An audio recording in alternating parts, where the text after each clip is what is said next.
ఈరోజు దేవుని వాగ్దానము. ఉదయమున నీ కృపతో మమ్మల్ని తృప్తిపరచుము, అప్పుడు మేము మా దినములన్నీ ఉత్సహించి సంతోషించదము. కీర్తనల గ్రంథము 90 అధ్యాయము 14వ వచనము.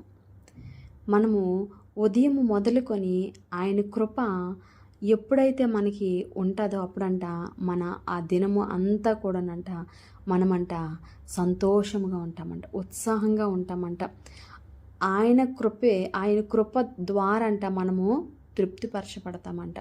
నిజమే, ఆయన కృప క్షణము మనం విడిచిపెట్టినా కూడా మనం అసలు బ్రతకలేమండి. ఈరోజు మనం ఇలాగున్నామంటే కేవలము దేవాది దేవుని కృప మాత్రమే. ఆయన కృప మన మీద ఎంతగానో కృప చూపిస్తున్నాడు. మన దేవుడు మన మీద కనికరము చూపిస్తున్నాడు, మన మీద జాలి చూపిస్తున్నాడు. అందుకే ఈరోజు మనము ఇలాగా బ్రతకగలుగుతున్నాం. మన జీవితంలో ఏమున్నా లేకపోయినా మనం బ్రతకొచ్చు.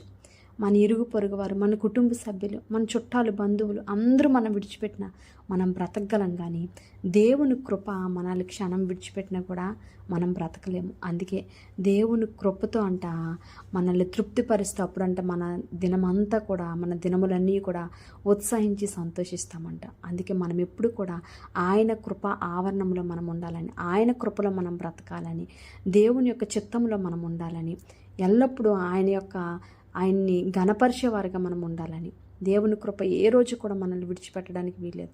ఆయన కృప ఆవరణలో మనం బ్రతకాలని దేవుడి కొద్ది మాటలు దీవించి ఆశీర్వదించును గాక. ఆమేన్.